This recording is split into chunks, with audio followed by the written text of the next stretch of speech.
Welcome back to our weekly walkthrough, where we bring the above, below, and talk about the transits you should know. All right, so this is one of the big weeks of many big weeks. But like we're in it now. We're in the cooker, and we have almost all of the ingredients in the pot.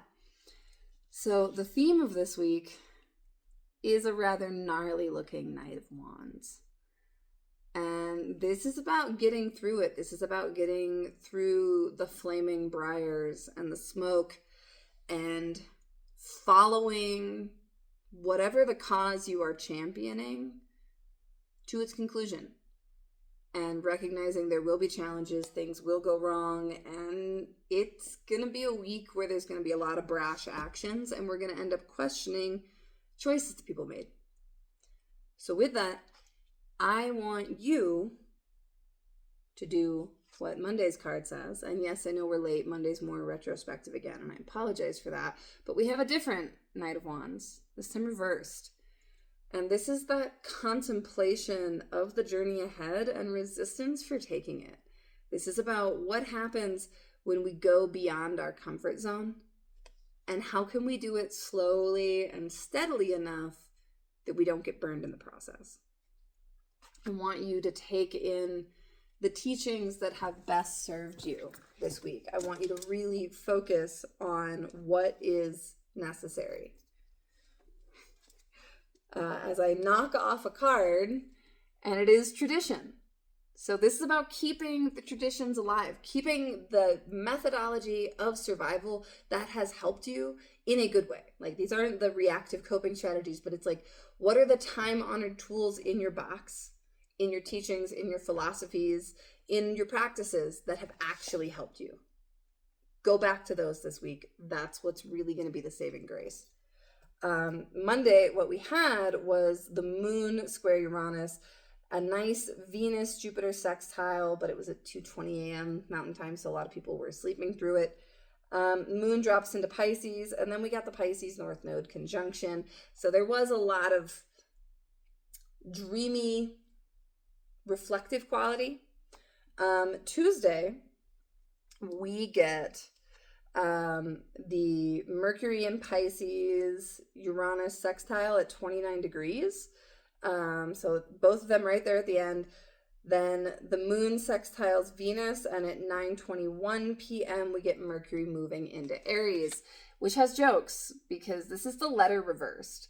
And what I'm anticipating for Tuesday is either a message that we don't want, or things get lost in communication, like something goes haywire, something is misplaced, because not only is Mercury in that sextile with Uranus playing one last practical joke from fall, even though, Venus is co-present with Uranus, so maybe it's not going to be terrible, but we do get the immediate application of Neptune that makes me question, like, whether we're going to be able to see anything clearly on Tuesday. And so with that, I really want you to be careful in your communications, double check things, make sure that you have the data right and where it needs to be, and make sure you didn't miss things that other people have sent you, because that could also be the surprise. Wednesday, we get the Pisces moon sextile Uranus before moving into Aries and opening up the new moon window. We're going to get a conjunction with our freshly ingressed Mercury at 9:15 a.m. And really, the moon is an activator. Some of you may have seen me talk about this already, but when the moon comes into play, we really see the transit layouts already in the sky start to pop off. And so with that, we have the strength reversed and a little bit more of an alien looking strength. And with that, it's about the exhaustion, because the moon is also the body and it's the people, and she's moving straight into malefic central. Like, Mercury is like, okay, what's this about? And Mercury's like, everything is on fire. And then she hits Neptune, and then Mars, sextiles Pluto, and then hits Saturn. Like, Wednesday just feels exhausting. Absolutely exhausting. So please take care of yourself, take care of others, put your own oxygen mask on first, etc., etc. We move to Thursday, and then we get Chiron conjunct the sun, or rather the sun conjunct Chiron at 9:10 a.m. Mars is going to sextile Pluto. The moon will square Jupiter. Mercury conjuncts Neptune finally. And secret reversed. This feels like something coming out. This feels like another one of those explosive, oops, now everybody knows. And we've already been seeing some of those stories and scandals, particularly around desire and abuse, that have started coming up as of Sunday. And even a little bit before that, some in politics, some in pop culture. But this could be more evidence or confusion or more fuel to the fire. And it's honestly, there is some Me Too energy that I'm getting with all of this, and particularly the gaggle of magpies on the secrets card. Like, more people being like, oh yeah, you're not alone. I also had that happen.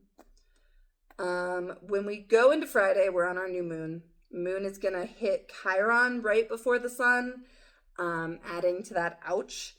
And it will be at 5:51 a.m. Mountain Time, so it's like really early, but it's in the midst of everything. It's right off of the malefic enclosure, and it's just it's a messy time for the moon. And the other thing I want to say is, in some traditions, the sun is also considered a malefic. So we have Mars and the sun and Saturn all in Aries, all with dignity extremes. And remember, fallen planets aren't weak, they can just be dysfunctional. And so that's a lot of gasoline, to say nothing of prices right now.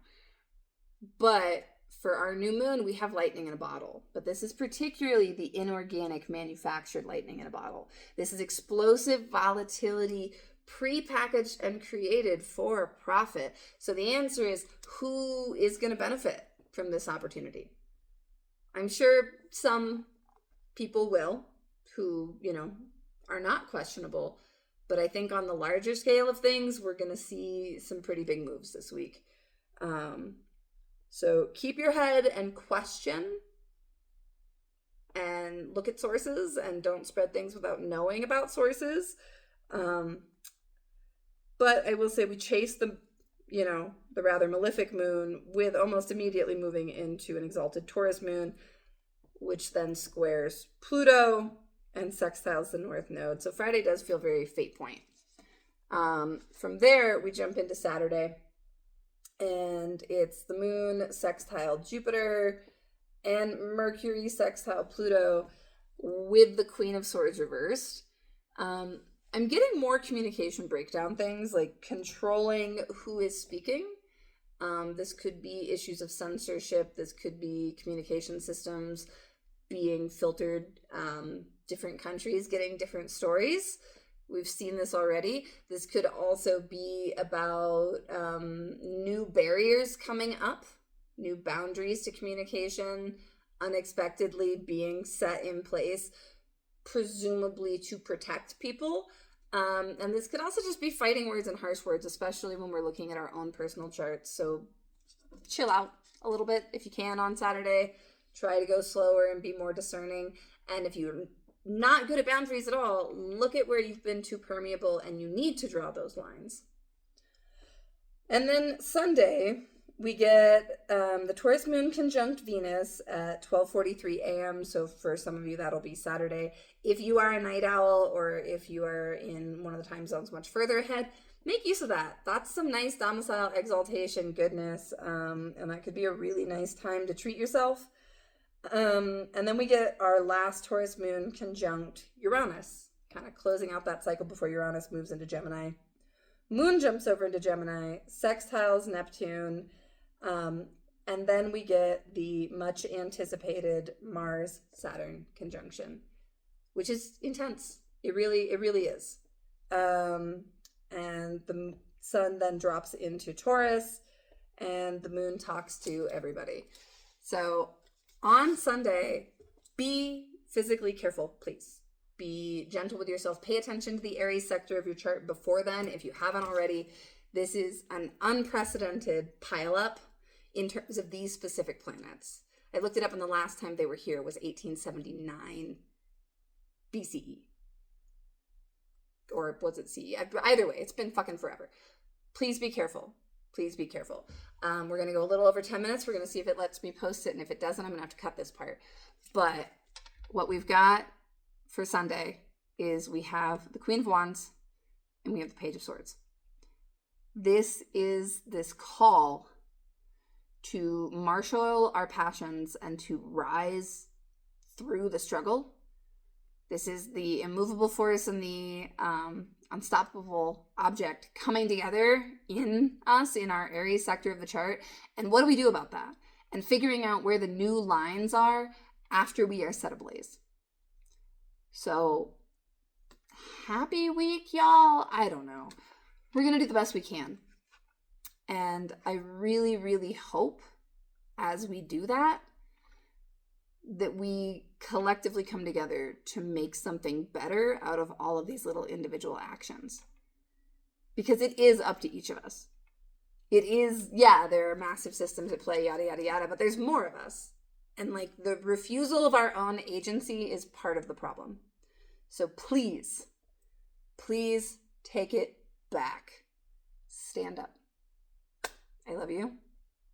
And hit me with your questions as per usual. And I will see you on the flip side, hopefully.